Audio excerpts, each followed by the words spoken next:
A CV is a marketing tool. It is what the recruiter sees first before they see you.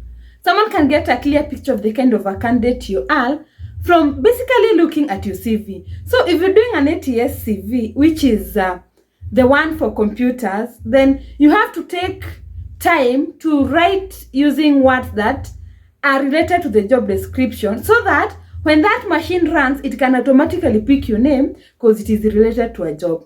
But when you're writing a CV addressed to a human being, it needs to be clear, it needs to be attractive, it needs to be in the right format with the correct spellings, because within 6 seconds of looking at your CV, the HR manager should be able to decide, are we going to call her for an interview or we are not going to? So you have to be very keen on how you're going to write it. Ladies and gentlemen, put your hands together for one and only Lady Gensta. So tell a friend to come subscribe to this channel, because every Wednesday I post videos related to the corporate workplace at 1 p.m. So you don't want to miss out. And I keep saying, for us employees or upcoming CEOs, we are at the mercy of our employers to increase our salaries. And it's normally done maybe mid-year review or at the end of the year. So you have to keep on looking for jobs, because otherwise your salary will remain stagnant for quite some time. Again, it's not even guaranteed they are going to increase your salary, especially with this bad economy. You have to keep looking out for better jobs and greener pastures. So today's video is all about CV writing tips, everything you need to know about writing a CV, the mistakes to avoid, and relevant information that is supposed to be in that CV. So stay tuned, subscribe, like, share, and comment down below. And also put a notification bell so that every time I get to upload a new video, you get to be notified. Become part of my premier gang. The employment market is flooded. We have so many graduates compared to job opportunities that are available. So whenever you get a job advert, you want to make sure you are called for that interview.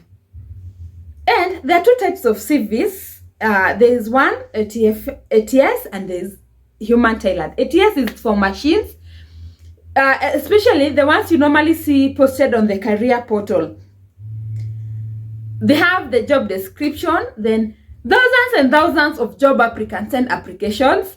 So the HR may not even be able to identify who is the right candidate for this role. So the computer tailored one chooses according to your CV. It will speak specific words, the specific phrases they are looking for in that CV. So you've got to be very keen. Most of the times, make sure it is tailored according to the job description and the responsibilities given there. But today's video, we are not going to focus so much on the computer tailored one. We are going to focus on the one tailored for human beings. Mostly these ones you'll send via emails or maybe hard copies, or someone asks you, do you have your CV ready? I can share you it with someone that I know. So it's going to be very attractive. It got to be very formal. It got to be very professional. It has to be looking so good. And there are relevant information that you need to include, starting with the contact details. You give your name, official names. I can't go writing Lady Gensta in my CV. Then you put your contact details, that is the phone number and the email address, and that is enough. Nowadays, we really don't have to put a postal address. Who even sends emails on post offices anyway? There are things we used to put long time ago, like marital status, nationality, date of birth, and languages you know. All that is relevant information, irrelevant information, taking up crucial space in your CV. So the first thing is the contact details and your official name. Full stop. Then after that, you go to your personal profile. A personal profile is a brief description of who you are. What are your career ambitions? What are your skills? What can you do for the job? What are you looking forward to delivering in the corporate workplace? And even without someone having to finish reading your CV, once they read your personal profile, they should be able to tell this candidate is okay for this job. Otherwise, if you do not give us a brief statement of who you are on the CV, on that personal profile, we may not be so much interested in wanting to finish reading your CV. And some people can have as long as 6 pages, and time is short, and there are many many applicants, and we of course need to get the best candidate for this job. The other thing that needs to come out so clearly after the personal profile is skills, both soft skills and technical skills. Soft skills are skills like people skills, communication skills, team leadership skills, writing, whether you're good at presentations or you're good at report writing. Those are the soft skills, or even the computer skills. Then we have technical skills. These are specific to you and specific to the job at hand. You cannot be an engineer applying for an accountant position, then you put your engineering technical skills in that CV. You will definitely not be hired for this role. You would rather omit, if at all you don't have any technical skills related to the job, rather than put irrelevant skills. So start with soft skills, then tell us more about your technical skills that are related to this particular job, and give a brief summary of what it is about this skill. You cannot just tell us you are a team player, good oral and written communication. Of course, that is the information that every other candidate is going to put out there. So you can say oral and written communication, but you put it in form of a sentence. It's not just the 3 words that someone has taken from Google, then they've copy-pasted in the CV. After writing the skills, then you're supposed to go to work experience, starting with the most relevant work to the most irrelevant, or the most current to the least. If you're an experienced professional, you're going to write the roles you are playing in that job and the responsibilities. Then you indicate the company you worked for or you're working for, your title, the roles you used to perform, and most importantly, the achievements in that role. And quantify these achievements in numbers or in percentages. Make them something achievable. Where we cannot quantify, like maybe in the HR's perspective, where we may not have numbers, and like in a salesperson's job, you can say things like you led a team, or you saved the company this amount of money, or you are able to improve the turnaround time for a specific role. So be specific on your achievements. In fact, achievements sell more than responsibilities, because it's just a replica of what you used to do when you indicate responsibilities, but we don't know how well you did it. If we get to see the achievements you have, oh, we are sure this is someone who can deliver results, and if we give her this task, we expect her to deliver beyond expectation. Some roles might not be relevant to the job you are applying for. For example, if I'm applying for a role in the law firm, being a secretary at some point may help me. Being an admin may be a little bit relevant. But if I was once an M-Pesa attendant or a supermarket attendant, and I'm applying for a lawyer's position, how is it relevant to this job? Unless you are a fresh graduate who's never gotten an opportunity to do work in line with what they've studied for, can write anything, because we also need to see you can work, even if what you worked for is not relevant. But an experienced professional, you have to remove any job experience that is irrelevant to the job at hand. You really need to indicate your qualifications, starting with professional qualifications. If you are an accountant, then things like CPA qualification are relevant. If you are a secretary, there is that exams done by secretarials. If you are an insurance professional, there is that diploma or the SCII qualifications that are normally done by underwriters and claims handlers or the business development people. We also have maybe lawyers. I don't know, they go to Kenya School of Law. So indicate your professional qualification. And again, qualifications related to this job. I cannot be holding CPAK and I'm applying for an insurance role. Then I indicate CPAK there. For what purpose? Is it related to the job? No. After you indicate your professional qualification, then you go to academic qualification. Starting with the most current and most relevant. If I'm doing a PhD, then I'll start with PhD. Okay, amen. I will want to be a doctor one time. Followed by my master's, followed my degree. And the higher you go, the lesser you remove some of these things. If I have 10 years of experience, why would I be putting my high school grades or what I got in KCSE? It does not add any value. This even needs to be very short and straight to the point. So you're only limited to putting relevant information. If you are a fresh graduate again, putting details about your high school and your primary may help lengthen your CV or what you achieved at the degree level. You know, but people who achieved first class always like to say honors, honoraries. First class honors from the University of Nairobi. It is not very relevant to an experienced recruiter.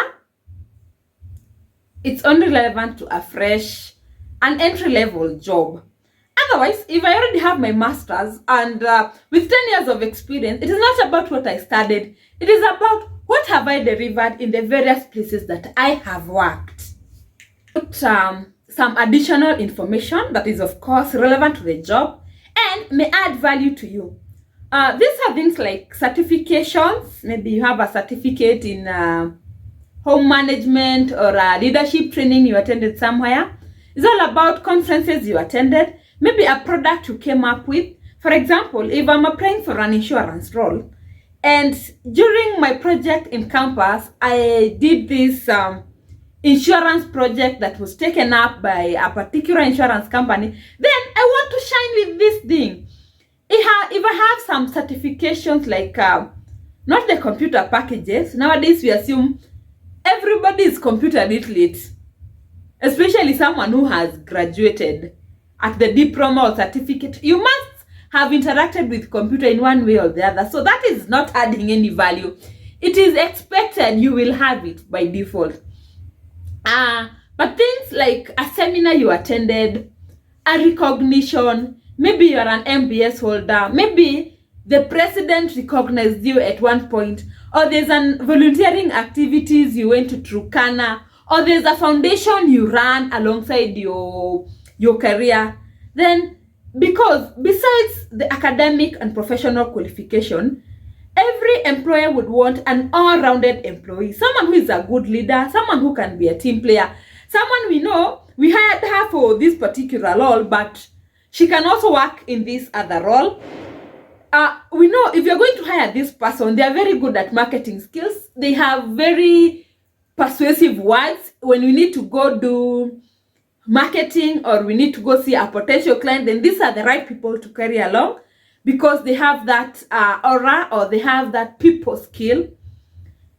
And most of the times, even these first class people, they are not wanted for the job because we assume they are a bookworm, so they'll come to just warm.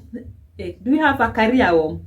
I don't know, but most people prefer an all-rounded employee who is good at something or more than one thing. And there's a saying that says, know something about everything, even in the corporate world, and know everything about something.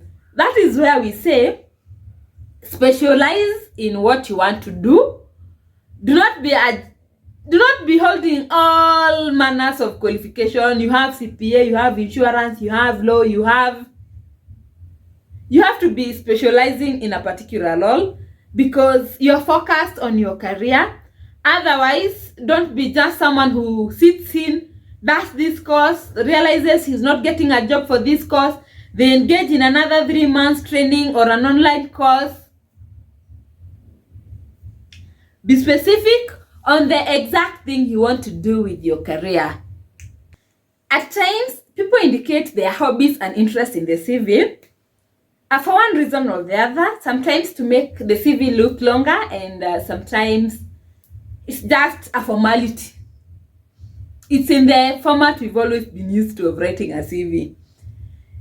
If it is adding value, for example, if I'm applying for a social media manager's position, then I say I like being on the internet, it will make sense. Or I say I'm a digital content creator and I'm applying for the role of handling someone's TikTok account. That one adds value for me as the one being recruited. But how does being a digital content creator add value to a CEO's position? It's not relevant. There are hobbies that people just copy and paste. Reading and traveling are mostly used by majority of the people. As much as you know, I rarely travel. I can't even remember the last time I read. I only read Facebook posts and Instagram posts. Otherwise, I don't read books. Then, you've shamelessly indicated you like reading and traveling. Then, during the interview, because remember, this CV is what they are going to use while interviewing you. Even as you say who you are going to make reference to your CV. And the interviewer asks you, so I can see traveling is one of your hobbies. Which is your last destination? You don't know. You can't even remember. Or, I love reading, and you're asked, which book are you currently reading? Then you say, the 5 a.m. on your morning, the 5 a.m. morning club. Something of that sort. And you are asked to give a brief description of what the book is all about. Then you go blank, or you give information that is not even in that book. You look like a damn ass. So avoid writing things that you are not interested in. And for hobbies and interests, you only add them if you feel they will add some value to your role, but they are not necessary. The last thing that needs to be on your CV is the referee. You can write 2, you can write 3. Sometimes you can omit writing them. Who becomes your referee? If you are freshly from campus, then you can use the dean of students or a particular lecturer, then someone you know and is working, not necessarily in the field you want to pursue, or a friend or a family member. Those are the people you put as your referees because they can give some information about you. But if you are an experienced person, then you need to put referees of people you've worked with, maybe your boss at a particular role or a colleague. And you don't just put people blindly as your referee. They have to know. You ask them, can I use you as my referee even as I leave this organization? You have to be very keen with the people you put there. You cannot put your toxic boss as your referee because you are sure if they are called to recommend you for a job, they'll say trash about you. So it has to be someone who you are in good relationship with and someone who knows you very well. They can be able to remember you whenever they are contacted by the hiring managers. If I left campus 12 years ago, why would I be putting my dean of students as my referee? Can she or he even remember me? Then I put them there. Maybe they are no longer even the dean of students. Maybe they even changed their phone numbers. So reach out to people, ask them, can I use you as my referee? Update me, because if I work at Fidelity Insurance and I'm using the claims manager of that time as my referee, and they left that organization, they are currently the CEO at Stanbic Bank, then I'll be putting incorrect information in my referee. and they may not even remember we worked together. So you don't just put anything on that CV. You put things you're sure of, things that you can defend in a panel of interviewers. Is it interviewer or the interviewee? No, interviewee is the person. Yeah, in a panel of interviewers. Lastly, I would want us to discuss things you must not indicate on the CV and some of the mistakes you're supposed to avoid. These are things like your salary. Why would you indicate your salary? Unless some toxic some toxic recruiters will want to know how much you're being paid so that they can pay you peanuts, or they can determine if you are so highly paid, then we will not go for you. We want someone who is paid low. Again, depending on the position, because it might be a contract or an internship. So we don't want someone who is earning so much money, but it is not relevant at all. Another mistake to avoid is not using the same format. For the heading, you've put maybe Times New Roman. Then in the paragraphs, you've used the Calibri. In the end, you're using Arial, and they are in different sizes. If you choose to use Times New Roman, use Times New Roman from top to bottom. The only thing that is going to vary is where you put bold, maybe where we have a heading, or you have to write in italics, but make sure you're using the same format. Something else that needs to be avoided is grammatical errors. Who would want to read something that has errors? You didn't take your time, so make sure they are not spelling mistakes. I'd also want to say that whatever you write, you need to have a special CV for every role you are applying for. You cannot be using one CV for all the jobs. No. Tailor make your CV to suit the job at hand. We have some applications like vitae, which help employees write the best CV. They can even tailor make a cover letter for you, depending with the job. So don't die. We even have career coaches who review your CV and they tell you, this one is okay, but this one is not fine. You need to remove this and this information. Invest in your CV because it is what sells you. So I wish everyone who is applying for a job all the best. And I hope this video also adds value to you and you get that interview you aspire to attend. So it's been amazing creating this content. Actually, I woke up at 4. So it's 5, I think it's around 5:20 in the morning. And I feel so excited. So thank you so much for watching the video up to this point. May God bless you abundantly. May doors open for you and may the CVs work in your favor. So until next time, please subscribe, like, share, and leave a comment down below. Adios!